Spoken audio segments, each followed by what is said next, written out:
오늘 저와 함께할 좋은 날의 아나운서 시사계 중위. 네, 안녕하세요. 반갑습니다. 작가님이 오늘은 앞에 써주셨어요. 원래 항상 맨 끝에 제 소개가 있었는데. 그래서 제가 늘 잊어먹었죠. 근데 감사합니다. 댓글이 있어요. 좋은 날에 아무것도 모르는데 왜 안 쳤냐. 어디에 있어요 댓글? 제가 다 찾아봤는데. 제가 썼는데요. 아 그래요? 다행이네요. 네. 그래서 이게 근데 실제로 제가 어디 가고 중위 수준이다 그랬더니 요즘 중위 애들 무서워요 그러는데 저는 좋은 날에가 무서워요. 왜요? 질문을 하나도 안 하고 있어서. 저 질문 많이 해요. 자, 발끈. 오늘 함께 하실 분.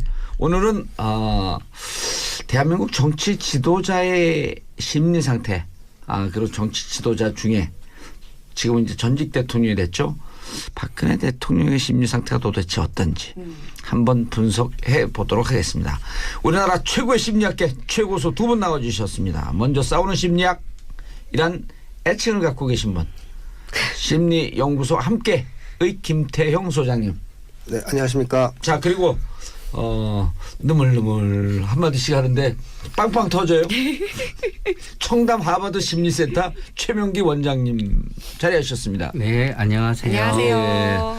최명기 원장님도 책을 썼어요.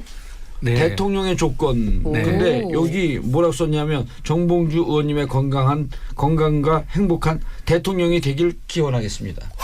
거짓말하지 마세요. 어떻게 알았어요? 제가 지금 거짓말인지. 이렇게 눈으로 보고 있는데. 자, 오늘은 눈으로 보는 라디오 아니고요. 네. 갑자기. 김 소장님. 네. 지금 대통령 지금 이제 하루 잤거든요. 네. 교도소 안 갔다 와 보셨죠? 구치소만 갔다 왔습니다. 구치소요? 얼마 있었어요? 한 10일 정도.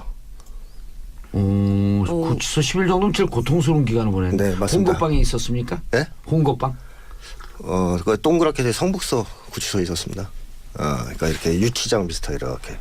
유치장이군요. 유치장이 있었죠. 유치장입니다, 유치장. 그렇죠. 유치장 있다 이제 구치소로 넘어가기 전에 구치소 나오신 전에. 거죠. 네네. 예. 어쩌다가. 구류 10일이죠, 구류 10일. 구류. 네. 술 먹고 소리 지르셨어요. 아닙니다. 이제 데모하다가. 데모하다가 친박 태극기 들고 데모하셨나요? 그때는 이제 전두환 퇴진 가지고. 몇 학번이신데요? 84학번입니다. 오, 얼굴 애기처럼 보이는데? 그게 이제 발달에 장애가 있어가지고. 아니, 정신과 이 심리 상담 하시는 원장님들이 좀 정신 상태가 안 좋은 것 같아. 지금 박근혜 네. 전 대통령 어떨까요? 지금 이제 드디어 약간씩 실감이 되기 시작할 거라고 생각합니다. 뭔가 이거 내가 여태까지 잘못 생각하고 있었구나 하는 이제 자각이 드는 시점, 충격을 좀 받으면서 그리고 이제 완벽하게 반성하기까지 전 시간이 좀 걸릴 거라고 예상하고 있습니다. 반성을 끝까지 안 할 거라고 보는 우리 최명기 원장님도 계세요. 네, 그러니까 오래 걸린다는 거죠. 감옥에 오랫동안 있으면서 오랫동안 이제 무너져야 최종적으로 내가 뭔가 잘못했나 보다 하는 정도의 자각이 올 거라는 거죠. 그러면 그 말씀은 이제 자기가 정말 실제로 아무것도 모르고 있다. 뭘 잘못했는지. 부인하는 거죠. 그러니까 이 범죄자들 중에서 이제 무의식에서는 죄의식이 다 있지만 의식 차원에서는 자기가 죄가 없다고 이렇게 그걸 인정하는 순간 고통스러워지는 거죠. 합리화를 하는 사람들이 많이 있거든요. 그런 케이스라고 봐야 됩니다. 우리 여기 좋은 나래 씨가 프로이트 심리학을 공부를 안 해갖고 좀 이해해 주세요. 네. 프로이트 심리학 보면 딱 나와요. 그거. 알아요? 알아요? 자아랑 초자아랑. 뭐 있어. 네, 그거. 자, 최명기 원장님 어떻게 보세요? 조금 시선이 틀리신 것 같은데. 저는 생각보다 힘들구나라고 느끼실 것 같아요. 우리는 모두 다 맞으면 아프다는 걸 알거든요. 어허. 그러나 막상 맞으면 조금 더 아프잖아요. 네. 저는 박근혜 대통령께서 처음부터 이 재판을 갖다 했을 때 일종의 법리 재판보다는 명예 재판으로 계속 대처했다고 생각해요. 그렇게 되면 법리 재판은 뭔가 하게 되면은 내가 이 부분까지 잘못했어라는 걸 인정하고요. 예. 대신 형량을 줄이고자 하는 게 서로 이제 법리로 따지는 거예요. 네. 근데 박근혜 대통령께서는 어차피 이거는 정치인이시기 때문에 이 형량이 언제 계속 유지가 될지 2년 있다 사면이 될지 4년 있다 사면이 될지 10년 있다 사면이 될지는 알 수 없는 거지만 45년 있다 사면 될지. 그럴 가능성도 있긴 하지만 사실은 형량이라고 하는 게 여기에서 큰 의미가 없는 거예요. 그렇기 때문에 첫 번째 정치적 수는 어디에 뒀냐 하면은 결국은 대통령직이 유지가 되면은 이 모든 일은 없는 거니까 헌재에 가장 많은 부분을 갖다 이제 두셨던 거고요. 네. 헌재에 많이 두셨을 때는 두 개의 전략이 있는데 그때도 법리를 놓고 내가 이러이러한 잘못은 했지만 이거는 탄핵이 인용될 만한 정도는 아니에요 라는 전략이 하나 있고요. 예. 두 번째는 세력을 갖다 많이 규합한 다음에 거기에 대해서 일종의 국민들도 이렇게 이제 나를 갖다 나의 잘못을 갖다 용서했으니까 헌재도 용서하세요 전략이 있거든요. 근데 굳이 후자를 택했죠. 후자를 택한 거죠. 아. 왜냐하면 후자를 택한 거는 전자에 있어서 가능성이 높지 않다고 봤을 수도 있는 거예요. 오호. 그런 거고 이제 그 다음에는 요번에도 결국 뭐가 있게 되냐면은 내가 내 모든 부분을 갖다 인정하는 대신 형량을 최대한 낮추는 대신 그 형량을 전부 다 채우고자 하는 전략이 있을 수 있는 거고요. 그러나 만약에 그 형량이 10년, 20년이면 그 형량을 낮춘다는 게 무슨 의미가 있어요? 그렇죠. 10년 이상 무기징역까지 가능하다. 만약 네, 뇌물자가 네. 인정이 되면. 두 번째 전략은 뭔가 하면은 아무것도 인정하지 않고 뭔가 본인이 굉장히 잘못이 없다는 모습을 비춰야지 결국은 지지자들도 우리 대통령에 대해서 잘못이 없다고 지지층을 쭉 결집하고 갈 수 있거든요. 결국은 이제 복귀를 해보면은 예. 물론 그 처음에 최순실과의 관계를 인정하신 부분은 그 인정할 수밖에 없는 상황이었지만 네. 만약에 그때 박근혜 대통령께도 최순실과의 관계를 인정하는 인터뷰를 하지 않았다고 가정하는 거예요. 예. 안 했다고 가정하게 되면은 네네. 아마 국회에서 탄핵에 필요한 의결수에서 모자랐을 수도 있어요. 결국은 모든 사람들이 그거를 감추기 위해서 지난 몇 년간 노력했는데 예. 1인자가 그거를 인정하게 되면서 그분들은 완전히 멘붕에 빠진 거예요. 왜 지금 와서 저러시지? 옛날에 오호. 경선 때도 인정을 안 하시던 거를 그러면서 거기에서 이제 무너지기 시작한 거거든요. 아하. 그렇기 때문에 아마 어쩌면은 저는 그 선택이 잘못됐다고 얘기하는 건 절대로 아니에요. 예. 비슷한 맥락에서 대통령께서는 아마 지금은 힘드시겠죠. 예. 그래서 지금 생각은 아까 처음 말씀 생각보다 힘들다. 생각보다 힘들다. 생각보다 힘들지만 이겨내야지. 라고 생각하실 가능성이 높아요. 알겠습니다. 네. 원장님 어떻게 생각하세요? 원장님이 소장님. 뭐 아무렇게나 여기는 보셔도 소장님, 저기는 원장님. 어디가 더 높아요? 소하고 원하고? 원장 서로 같지 않나요? 보완의 관계에 있어요.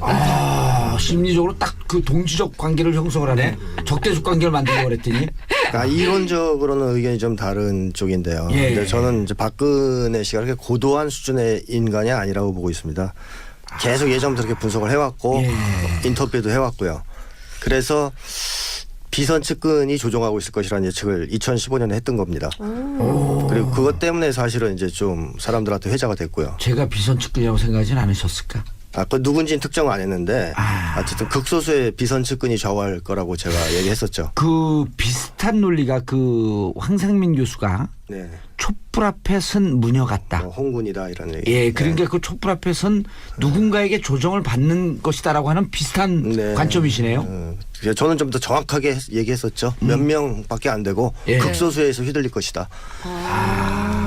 근데 이제 그렇게 그럼 본다. 여기서 살짝 우리 소장님이 네.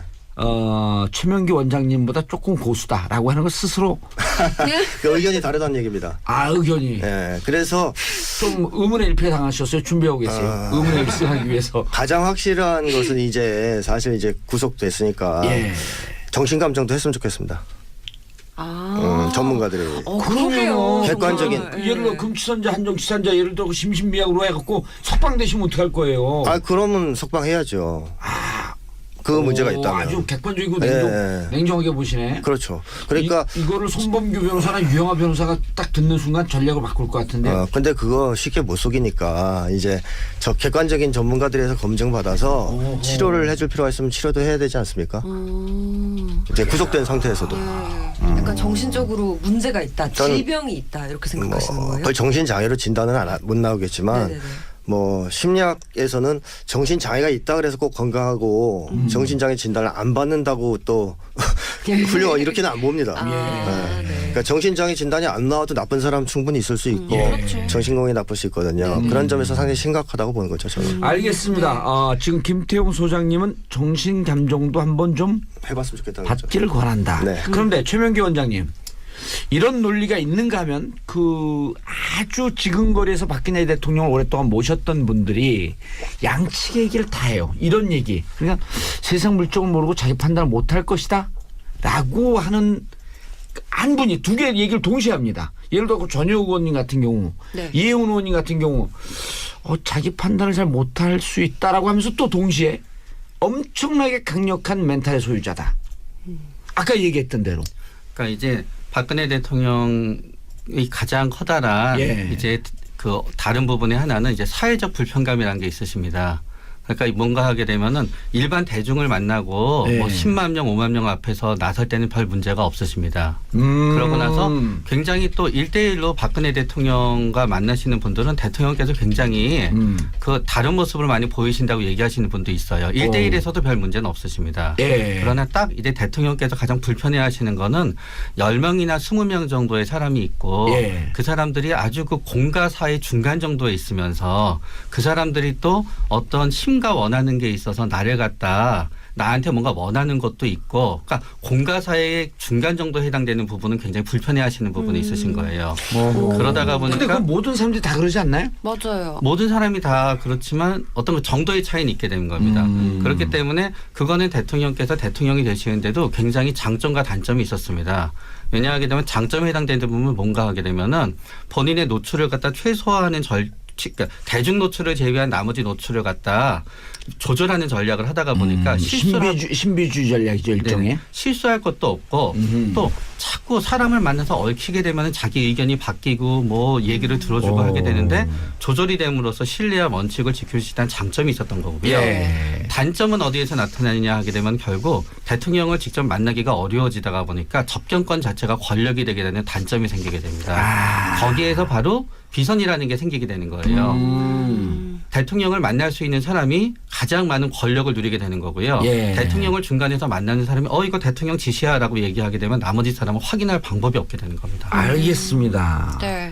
소장님, 네. 의문의 일편인 줄 알았더니 내용은 탄탄한데요. 제가 박근혜에 대한 분석을 하면서 핵심적인 키워드로 제시했던 것이 예. 이 세상에 대한 공포입니다. 세상에 대한 공포. 이건 또 두 분이 좀 비슷하네 살짝. 공포감. 공포감이 예. 아주 크다. 이건 이제 인간도 무서워한다는 얘기거든요. 세상을 무서워한다는 얘기는. 방금 그 공과 사이 중간 영역에 있는 한 10명, 20명 정도 사람들이 있을 땐 불편한다. 그 비슷한. 저는 극소수의 사람도 예. 자기 측근이나 가까운 사람 아니면 불편해한다고 생각합니다. 여러 증언을 통해서 확인한 바도 그렇고. 저는 뭐 사실 사실 증거를 제시하기 시작했어요.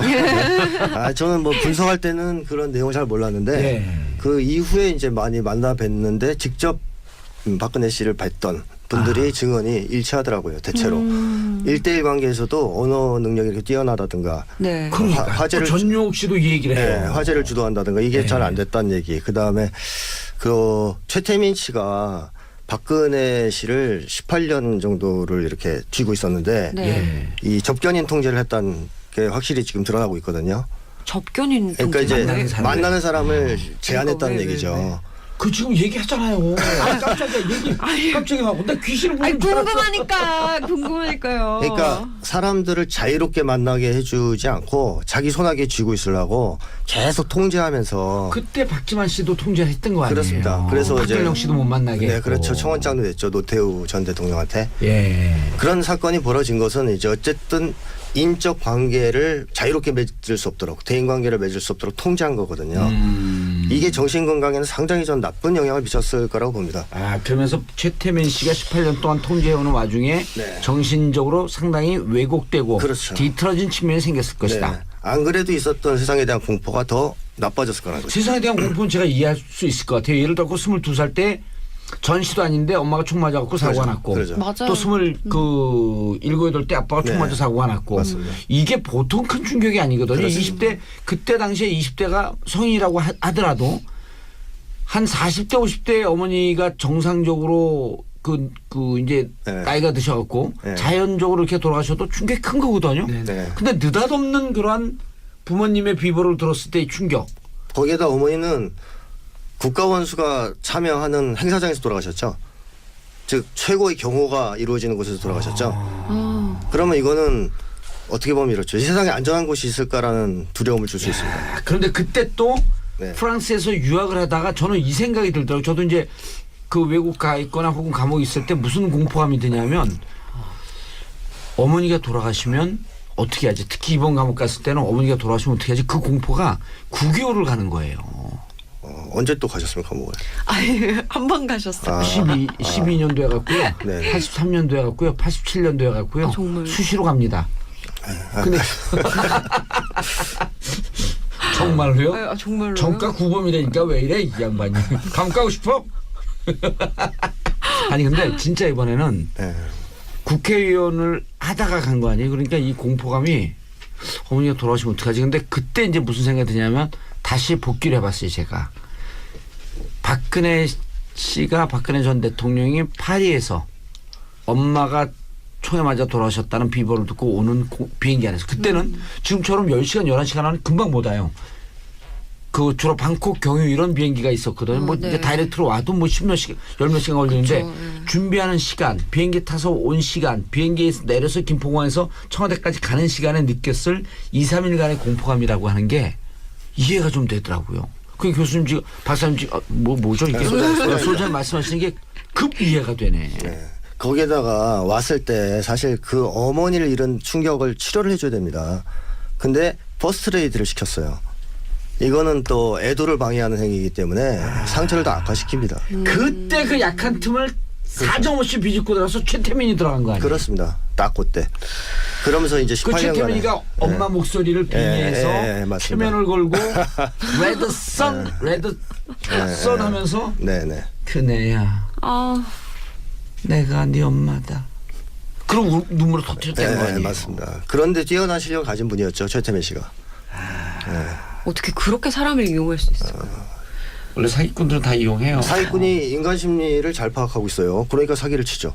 그러나 그게 소장님 사기꾼 가능성이 있다는 거예요? 사기꾼이 되면 또 잘하겠죠. 예, 최 원장님 사기꾼 안 되실 거죠? 근데 이제 최태민 씨가 그게 그만 개설하죠. 매번 성공하는 게 아닙니다. 예를 들어서 아, 그렇게 네. 심리적 사기를 치는 사람들은 네. 그냥 유명하거나 뭔가 취약하다 그러면은 전부 다 편지를 보내거나 전부 다 이렇게 시도를 합니다. 피싱이나 비슷한 겁니다. 우리는 사기를 당하게 되면은 보이스 마치 피싱이나 100%처럼 내가 당한 것 같긴 하지만요. 네. 사기를 치는 사람들은 1000명, 10,000명한테 해서 한두 건이 크게 성공하는 거로 되는 거지 매번 성공하는 건 아닙니다. 사적으로 우리 그 최 원장님하고 김 소장님하고 저하고 묶이면 이게 70억 분의 3이 되겠어. 내 딱 보니까 작품 하나 나올 것 같은데요. 얘기하세요 계속. 거기서 끝났습니다. 아 끝났어요? 네. 자 이제 다시 네. 두 분이 슬금슬금 얘기들이 비슷하게 좀 가고 있어요. 네. 좀 다른 것 같은데요? 다른 것 같아요? 네. 그래서 어떤 이제 점에서? 제가 아까 예. 핵심적으로 말씀드렸던 것은 그런 어떤 측근이나 예. 뒤에서의 참모가 없이 독자적으로 정치 정세를 판단하고 전략을 짜고 이럴 수 있는 분이 아니라는 얘기죠. 제가 계속 얘기하는 게. 능력도 없고 네. 정신적으로도 좀 그 정도 한번- 감당할 수 있는 심리가 아니고 지적 능력도 그렇게 높지 않다. 따라서 우리 최 원장님이 얘기했던 아주 강력한 멘틀 그다음에 정치 투쟁으로 가고 있다라고 하는 전략적 선택을 한 거거든요. 그 정도 수준이 안 될 것이다. 그렇죠. 그럼 혹시 그런 잘한 게 있다면 그거는 박근혜 씨의 머리가 아니고 참모나 이런 사람들의 머리에서 나왔을 거라고 저는 생각합니다. 전영욱 씨는 또 반대되는 거 이런 얘기래요. 엄청난 승부사다. 네. 무슨 얘기냐면 박근혜 씨가 감각이 둔한 사람이거든요. 그러니까 무감각한 사람입니다. 그러니까 예를 들면 탄핵당해서 집으로 들어갈 때 웃는단 말이에요. 근데 이 정세를 들어가서 울었대잖아요. 들어가서 우시면 또 예. 정세를 보면 아 내가 지금 대통령 자리에서 쫓겨난 거구나 이런 걸 생각하면 감정적으로 일단 다운되거든요 사람이. 근데 앞에서 지지자들이 환호하면 또 웃어요. 그다음에 옛날에 세월호 때도 사고 때도 내려갔을 때 거기서는 웃으면 안 되는 거 아닙니까? 예. 그래서 웃었어요. 아마 조언도 받았을 겁니다. 예. 웃었어요 또 지지자들이 박수 쳐주면. 그러니까 정신적으로 수준이 아, 높아서 정말, 네. 자기의 감정이 큰 넓은 판을 보면서 좌우되는 분이 아니고 작은 내용들 자극에 의해서 반응하는 분이라는 얘기인데 약간 네. 반세포적인 거죠. 근데 그 막 웃고 이런 거는 대중 앞에서 웃고 이런 거는 상황에 상관없이 그런 거는 좀 단련된 거 아닐까요? 어렸을 때부터 그렇지. 막 정치인들은 영예로서도 무조건 웃어야 된다고. 하고 어떤 상황에서도. 네, 그런 활동을 많이 하다 보니까 그 예리한 질문을 어떻게 해. 제 머리에서 근데 나왔어요. 그래도 웃지 않아야 될 장소는 알죠. 아, 그렇게 그쵸, 후전이 그쵸. 잘 돼 예. 사람들도. 근데 이제 그 통제가 잘 안 된다는 얘기입니다. 이 대목에서는요. 네, 저는 세월호 때는 일종의 방심이 있었다고 생각하게 됩니다. 결국은 외부에서 전부 다 우리가 이제 뭐 녹음을 하더라도 편집이 있다 없다 하다가 보면은 편집이 있다고 가정하고 행동하다가 보면 방심이 나오죠. 방심하죠. 그렇기 때문에 그게 아마 그 전부 다 이렇게 통제가 가능한 상황이라고 생각했었는데 통제가 안 되는 어떤 네. 허점이 있었다고 생각을 하고요. 정치인한테 가장 중요한 거는 지성과 능력과 지능도 있지만 사실은 그보다도 중요한 건 의지의 문제입니다. 의지의 문제. 의지가 강한 사람이다. 네. 그런 다음에 박근혜 대통령은 본인의 가장 커다란 장점은 본인의 정치인으로서 가장 커다란 자산은 사실은 지능이나 어떤 대인관계나 그런 게 있었던 것보다는 예. 대통령의 딸이라는 것 자체가 가장 커다란 정치적 자산이었습니다. 그렇기 네. 때문에 모든 사람과 똑같은 단계에서 시작되는 게 아니었어요. 네, 네. 만약에 박근혜 대통령이 평범한 분이셨고 그래서 그분이 시의원부터 시작했다 그러면 대통령이 되지 못하셨을 겁니다. 그러나 본인은 귀한 존재에서부터 시작했거든요. 어허. 그렇기 때문에 박근혜 대통령의 어떤 단점이 사실은 정치에 있어서 가장 커다란 장점으로 발휘가 된 거고요. 그렇기 때문에 여러 사람의 우리가 생각하는 여러 사람의 뭐 10명, 20명의 의견을 취합하는 게 아니라 두세 가지의 대안 중에 가장 본인의 의지가 작동할 수 있는 대안을 갖다 만들고 나서 주위 사람들한테 그거를 갖다 실현되도록 주위 사람들을 갖다 몰고 간다는 점에 있어서는 대단한 정치적 능력이 있고 그러나 그 대단한 정치적 능력은 남과 같은 지점에서 시작하지 않았다는 데서 나오는 겁니다. 제가 좀 예, 예, 다른 예. 얘기를 하나 예. 하면 이제 세상에 대한 공포를 키워드로 제시했지 않습니까? 예. 세상을 무서워하는 사람은 자기한테 방어막을 치죠. 그렇죠. 들어오는 게 싫으니까. 예, 그래서 일종의 이제 심리학에서 방어 기제. 그렇습니다. 예. 외부 세계를 방어적으로 대합니다. 그러면 남의 얘기를 안 듣게 됩니다. 당연히. 그렇죠. 비판이 들어오면 세상을 무서워하지 않는 사람은 그냥 나한테 지적을 해주는구나 이렇게 생각하지만 세상을 너무 무서워하는 사람은 그 비판이 들어오면 죽이려고 생각한다고 믿어요. 상대방이 날 죽이려고 한다. 아주 무서워합니다. 그래서 조금만 다른 견해를 얘기하면 저 사람 날 배신하고 있다고 생각하고. 그렇게 생각하죠. 화를 내고 항상 배신을 의심합니다. 그렇기 때문에 굉장히 고집불통입니다. 남의 얘기를 안 듣는 거죠. 그리고 이제 그게 들어오려고 그러니까 하면 불통의 정치학이라고 하는 게 그냥 네. 본인이 억지로 뭐 이렇게 자연스럽게 하고 그런 게 아니고 아주 그 심리학에서 나온 심리적 네. 상태에서 나온 자연스러운 결과다. 그렇습니다. 예를 들자면 예전에 이제 정조 같은 분은 예. 벽보가 이제 왕을 비판하는 벽보가 붙어서 신하들이 잡아드립시다 예. 이렇게 제안하면 이렇게 얘기했습니다. 우리가 정치를 잘하면 그런 거 안 붙을 텐데 뭐 그렇게까지 신경 쓰느냐 이렇게 얘기를 하시는 분이었고 저하고 좀 비슷하네요 그런 점이. 같은 정치시죠. 아닙니다. 죄송합니다. 왜 나한테 개그를 하려면? 죄송합니다. 잠깐 그 반면에 예. 연산군 같은 사람은 친인척까지 다 잡아드립니다. 무서우니까. 이게 무서워서 사람들이 극렬하게 사람들을 탄압하는 게 네, 네. 많아요. 세상을 무서워하는 사람들이. 제가 같은 국회의원을 해보면 네. 아주 강력하게 카리스마를 보이는 사람도 있어요. 네네. 근데 제가 그분들 개인적인 퍼스널리티를 다 알거든. 약하고 자기 방어 기제가 약하고 심리적으로 약한 사람들일수록 그렇습니다. 강력하게. 그러니까 우리 속담 그런 거 있잖아요. 물지 못하는 게 크게 짖는다고. 맞습니다. 예, 그거죠. 그게 됐기 때문에 이제 이게 어떻게 보면 의지가 있는 것처럼 보이지만 의지가 있는 게 아니라 고집스러운 겁니다. 최 원장님 계속 지금 까고 있는 거 잘 못 느끼셨어요? 전 논리를? 둔감합니다. 저도 주로 듣고 싶은 것만 들으면서 살겠지. 실제로 제가 아니 정성이 그 정신적으로 좀 이상한 거 아니에요? 듣고 싶은 거 들으면? 저는 남의 비난을 남이 이렇게 제가 약하게 몰리건 비난한 건 잘 안 듣는 성향이 있어가지고요. 그러세요? 그런데 일단 심리 상태 좀 점검을 네. 해주시죠. 그러니까 대통령께서는 되게 깔끔한 걸 좋아하시는 건 맞습니다. 그건 이제 그러니까 화장실 변기까지 뛰어갖고 가겠죠. 그건 우리도 분석할 수 있어. 그렇기 때문에 이제 그 대통령께서 대통령이 되시고 나서 가장 커다란 실수의 하나는 세력을 갖다 핵심 세력을 추려내면서 세력 자체를 갖다 줄였다는 데 가장 커다란 잘못이 있으십니다. 그러니까 결국은 친박과 비박이 됐든지 간에 대부분의 본인이 당선됐을 때의 세력을 보통 유지하는 쪽이 대통령한테는 유리한데요. 유지하거나 또 확대 재생산하든지. 그러나 우리나라 대통령의 역사상 그런 분들은 별로 없습니다. 보통 대통령이 되고 나면은 재창당에 대한 그 덫에 빠지게 됩니다. 아니 유명한 그 정치인 있잖아요. 정 씨. 정조. 네. 그래서 예를 들어서 노무현 대통령께서도 새천년 민주당이랑 굉장히 커다란 세력이 있으셨는데 네. 그 세력을 갖다 본인이 열린우리당으로 축소해버린 겁니다. 본인은 이제 축소하시면서 본인은 그 축소했다고 생각 안 하신 거죠. 비슷하게 박근혜 대통령도 이제 대통령께서 대통령이 되시고 나서부터는 대통령이 된 다음부터는 이제 본인이 아까 얘기하셨듯이 뭔가 싫은 얘기하는 사람들 이걸 다 컷을 하고 싶은 거예요. 네. 그러다가 보니까 거기에서 이제 진박과 진박이 아닌 게 나눠지게 되었던 거예요. 예. 축소하는 과정으로 갔다. 네, 그러나 그게 결국은 본인이 가장 본인한테 치명적이 되는 탄핵의 의결 정족수를 갖다 확보하게 해주는 계기가 됐었던 거죠. 그리고 지금 변호사들도 보면 8명, 9명 있지만 결국은 유영아나 손 변호사님 이 두 분, 한두 분 정도로 점점 축소되고 있거든요. 네, 그거는 이제 결국 아까 얘기하신 것 같은 동의하게 되는 게 위험한 상황에 처하게 되면은 자신의 어떤 안위를 갖다 맡겨야 되는데 예. 안위를 맡길 때는 능력도 중요하지만 충성심이 중요하게 되는 겁니다. 이분 말씀 들으면은 이분 얘기가 좀 더 맞는 것 같고 예. 이분 말씀 들으면은 또 이분 말씀이 맞는 것 같고 그럼 앞다리 그래요. 곁다리예요. 그러니까 아니 두 분 네. 말씀이 다 맞는 것 같아서 뭐 좀 예, 혼재돼 두 있는 분 것 같아요. 말씀들이 좀 비슷비슷한 얘기들이 있어요. 틀린 얘기들도 있고.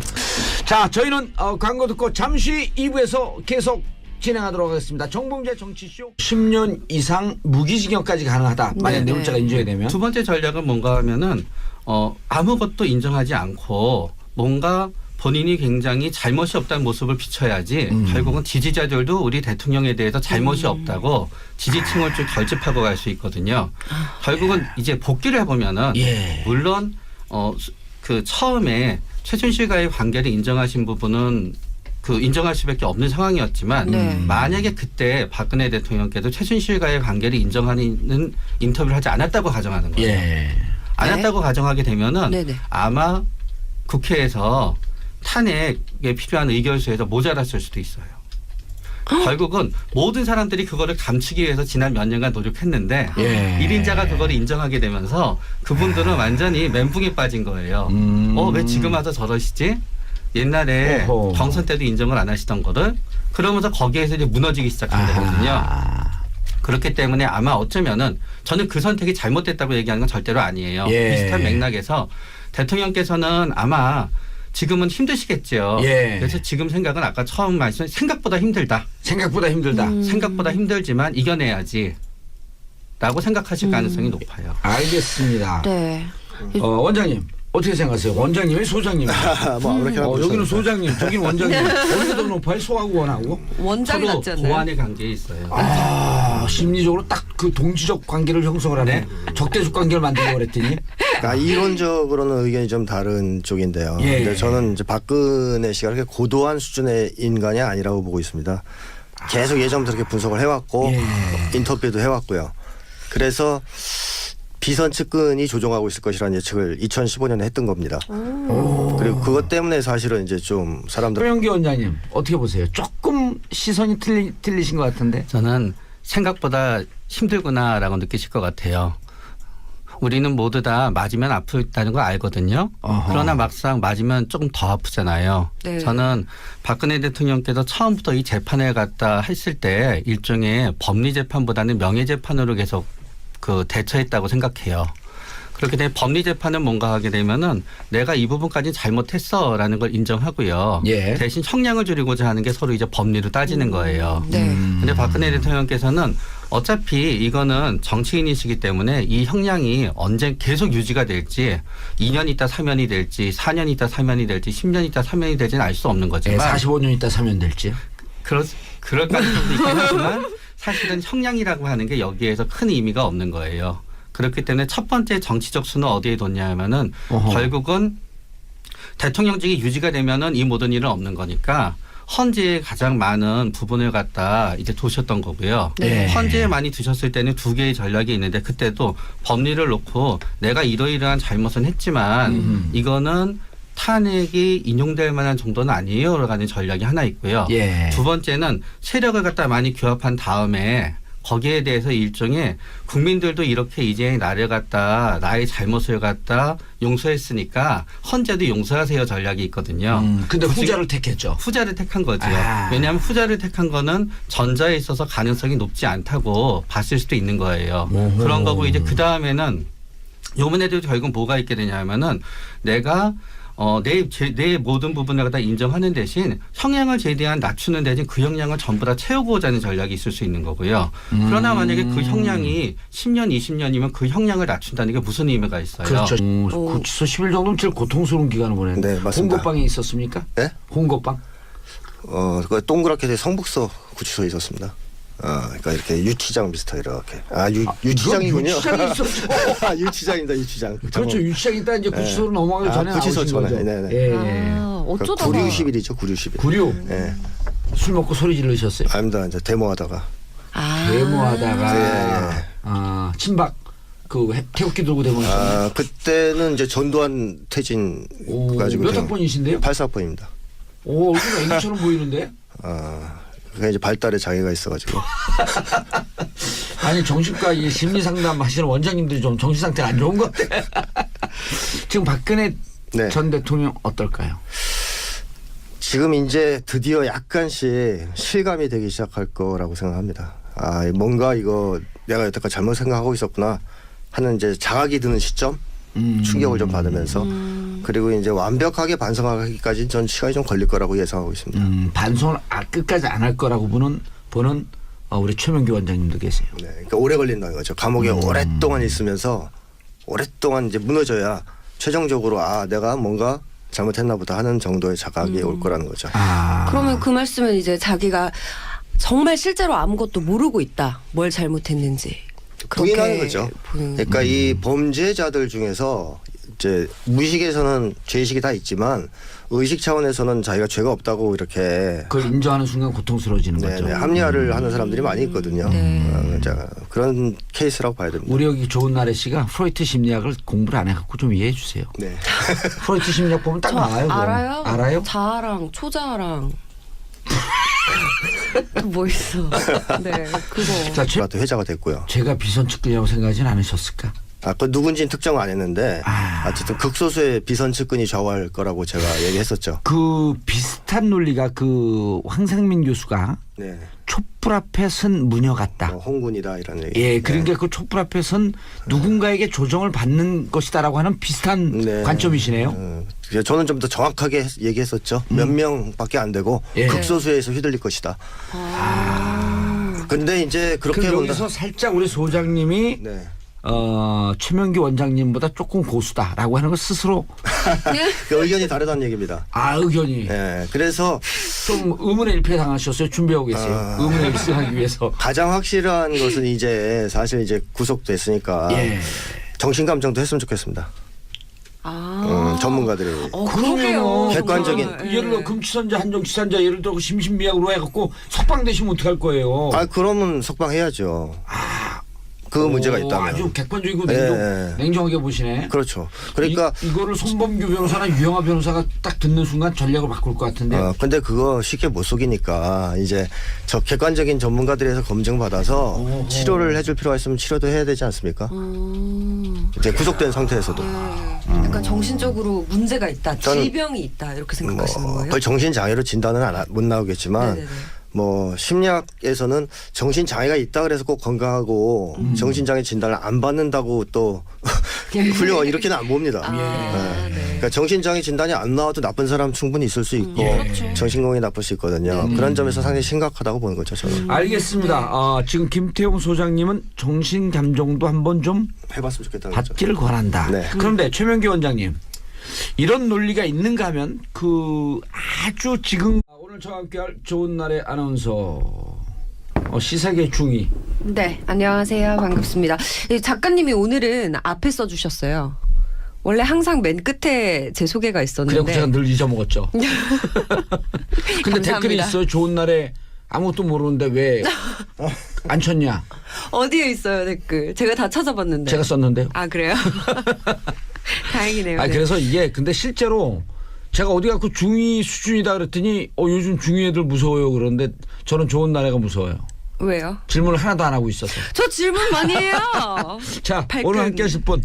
오늘은 대한민국 정치 지도자의 심리 상태 그리고 정치 지도자 중에 지금 이제 전직 대통령이 됐죠. 박근혜 대통령의 심리 상태가 도대체 어떤지 한번 분석해 보도록 하겠습니다.